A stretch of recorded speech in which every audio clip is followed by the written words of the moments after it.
In Richard's book, The Greatest Show on Earth, and he gives the pages, etc., he claims the retina could not have been designed, as creationists say, because the photoreceptors are at the back rather than the front. So it is back to front. And it was a fact, he said, if it was created, it was the design of an idiot. Just stop there. Recent research has shown that there are cells in the retina that guide light to the photoreceptors and refocus it. The scientists who did this research described the light-guiding cells in the retina structure with the words optimal design for improving the sharpness of images, and that's from Physical Review letters, etc., etc. Will Richard admit he is wrong, since he is not an expert on optics and the researchers are? Well, no, I will not admit I'm wrong. This is a very interesting case. The retina is back to front. The retina of the vertebrati is back to front, in the sense that the light-sensitive cells are pointing away from the light. Now, the light-sensitive cells are connected to the brain via nerves, and any sensible designer would have had the nerves behind the light-sensitive cells, which is in fact the way they are in mollusks, for example, octopuses, which have rather good eyes, rather like ours, with the difference being that the light-sensitive cells point towards the light, and the wires connecting it to the brain lead backwards to the brain, which is the sensible way to do it. Now, the vertebrati is back to front, so that the wires that connect the light-sensitive cells to the brain are running along the front of the retina. That means that the light has to penetrate this forest of wires, nerves, before it hits the light-sensitive cells, which are facing backwards. Now, it's very easy to see why this happened. It happened for historical reasons, and there's no doubt about that. Now, it is, of course, true that humans, for example, and I mentioned hawks before, see much better than octopuses. So in spite of the fact that our eye has this design flaw, we have better eyes because natural selection comes along afterwards and cleans up after the original mess that was made by this fundamental design flaw. Natural selection came along afterwards and made all sorts of little titivations which have the effect of giving us really rather good vision. And that happens again and again. It's very interesting that you get a bungle to begin with, and then rather than correct the bungle, what natural selection does is to come along and make little titivations, little tinkerings, which sort of make up for the mistake. And that's a very interesting phenomenon. I'd like to go back to the timing. Yes. Of when do you say that we reached our optimum where we're at today? How far back would you have to go? 10? Oh, I wouldn't use a word like optimum. I mean, because you think we're still evolving, obviously. Well, but where we're at today. Then. Well, what I'd prefer to say is that natural selection is constantly working, and the environment is constantly changing, if only because the predators, the enemies, the parasites of any particular species are also evolving. And so you never really reach a sort of finished, settled optimum. There's always more improvement that can happen. What about other parts of the body, which to me, I mean, as I say, just as a layman, I had to come to terms with, you know, how on earth did we function? And the heart, for example, the lungs, the liver, the kidneys, and particularly, don't want to be too personal, but how do I take a leak if I have to wake up a few million years to do that? Wait a minute, I don't understand. Well, if I was to go to the toilet, you know, yes. I mean, how did we evolve with the ability to release waste if we were waiting for certain organs to develop? Well, no, it's not really like that. I know it's a simple question, but I'm a simple man. I mean, you don't wait millions of years. It all happens. There's a continual improvement going on all the time, continual changing. I mean, the way things work is different now from the way it used to be. I mean, I tried to give you a rather detailed exposition of the eye, and you switched to something else. I mean, did you find that convincing, what I said about the eye? Well, not really. Well, but I understand. Well, I don't mean it condescending, but I gave you the gradual ramp of improvement. What I didn't quite have time to say is that if you look around the animal kingdom today, and you mentioned trilobites, but there are lots and lots of animals which show eyes in all sorts of what we might think of as states of sort of half-development. I mean, there are flatworms that have just a cup for an eye, no lens, not even a pinhole. There are animals like Nautilus, which is a sort of coiled-up squid kind of thing in a shell, which has a pinhole camera for an eye. So each step of the way that I told you about might have been hypothetical, but you can find an animal somewhere around the animal kingdom, a living animal, which actually does it. So I don't understand why you don't find that convincing. Well, let me tell you what happened in my brain at that particular moment in time, was that I was thinking of the book of Genesis, and where God says that he made everything according to its kind, and that it was, and we stayed within those groups, and we didn't evolve. So I find it difficult, and because I suppose my present position dictates what to a certain extent, what I believe, and I've got to ask questions in such a way as to help me to see the other side, that's all. And yes. I'm putting it quite simply. Let me get this right, because what you're saying is that the book of Genesis, it takes precedence over science. You're saying that a book that was written, when, about 800 BC, written by whom? By some scribe during the Babylonian captivity. Why would you believe? It goes back further than that, and certainly most Bible scholars have attributed the book of Genesis to Moses. Oh, really? Yes, to Moses? Yes. But Bible scholars attribute it to Moses. I know so. You attribute it to Moses, Yes. but yes. Can you name a Bible scholar who attributes it to Moses? I can't at this moment in time, okay. just off the top of my head, but Okay. that doesn't stop me believing in God.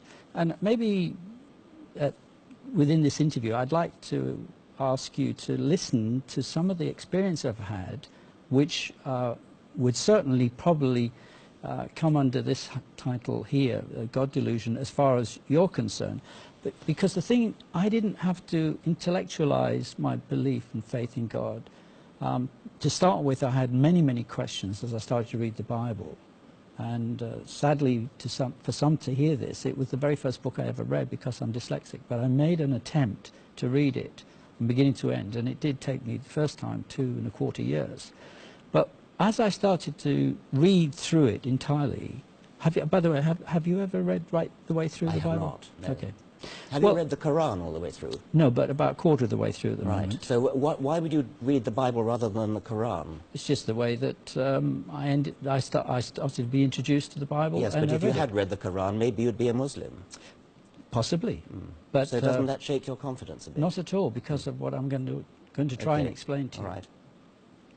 What happened to me is there were some what I would call supernatural experiences, and this is where I would say that for me God is real, and therefore it comes back to the point of my believing in Genesis and other parts of the Bible. Some are difficult to understand, I admit that, but when something like has happened to me, and if I explain this to you, maybe the most powerful experience, and I wasn't alone at the time, and I have several experiences, more in my latter years, since in my 40s, and I'm now 65 nearly, is that I was doing some voluntary work on a ship called Mercy Ships, and I was in the borders of Haiti and Dominican Republic.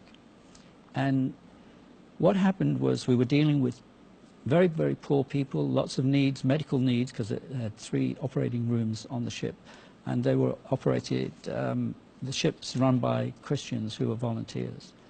I was there doing a course with them, and it was very hard for me as an Englishman to watch what happens in a lot of evangelical circles and churches, is that this power of what was described as the Holy Spirit coming into you, the Spirit of God coming into you.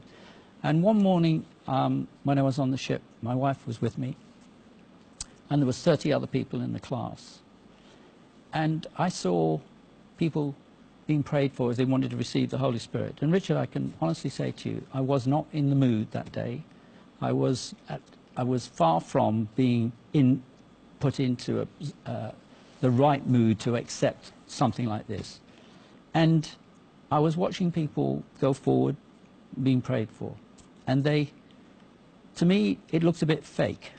I'll be honest, okay? And yet I'm supposed to believe some of this stuff. The gentleman that was Bernie Ogilvie, he was an Australian, very hard-hitting, down-to-earth sort of Aussie. And I went up and I said to my God, privately in my mind, if there is something there, Lord, I will have it, but I don't want it if it's not real. I stood before this man, and fortunately, he never touched me because I'm not into that. I don't know whether you've seen people lay hands on you and they fall over. I wasn't into that. And so, as Bernie started to pray for me, this incredible, I can describe it as an electrical force, went into the small of my back, and it went through my torso, and it was like thousands of volts. My body started to burn inside, and it felt like burning. And my joints and everything were like it was in my death throes, like I'd been hit by a bus or something, and all of my joints and everything were quivering. I'm struggling, trying not to let this affect me. And Bernie says to me, you can't withstand the power of God. And this is what I said. I said, I can because I'm an Englishman. I'm not into this sort of stuff. And eventually, I did succumb. I was on the floor. And this powerful energy that went into me, it took me many hours to be able to get back to my cabin. And I just couldn't understand it. Now, I know the scriptures, you know, where it says he will baptize you with fire as well as with water and all of that. And the next day, Richard, I'm praying with somebody who was in the classroom with me. There was a need for prayer, and we held hands. And this electrical power came back out from my torso in reverse and went down my hands and into this person. Now, I didn't say anything. I thought, oh, my goodness, what is happening? And this person went like that. And she said, what was that? And I said, what was what? You know, I wasn't going to have any nonsense, okay? And she said, I felt some electrical power come out of you. And I said, what on earth is going on? This person who was sitting next to me in the classroom the day before, amongst these other 30 people, and my wife, said, I saw exactly what happened. And I said, how could you see? I was really not wanting to, I was trying to play devil's advocate in this sense. I said, how could you see, nobody else see? See what? She said, and she described this beam that came out through the ceiling, went straight into my back, and then exactly that. Yes, well, look, you said you weren't impressed with my account of the eye. I'm afraid I'm not very impressed with anecdotes. Let me finish. I went out into one of the villages surrounding Barahona. The previous day we'd buried a child that had starved to death. We couldn't help that particular child. Mercy ships helped lots of people successfully, usually. This was an occasion we couldn't help. And we went to support the family. When we were up in the hills, there was just myself and another person at that time, and we heard this incredible noise, like animal noise, like somebody crying, screaming, whatever. And because I don't speak Spanish, they grabbed hold of me, a few people, and they pulled me and this other guy to witness. There was a slab of concrete about the size of this, because they live in very poor conditions. It was just like cardboard walls, but some had a concrete slab for their foundation.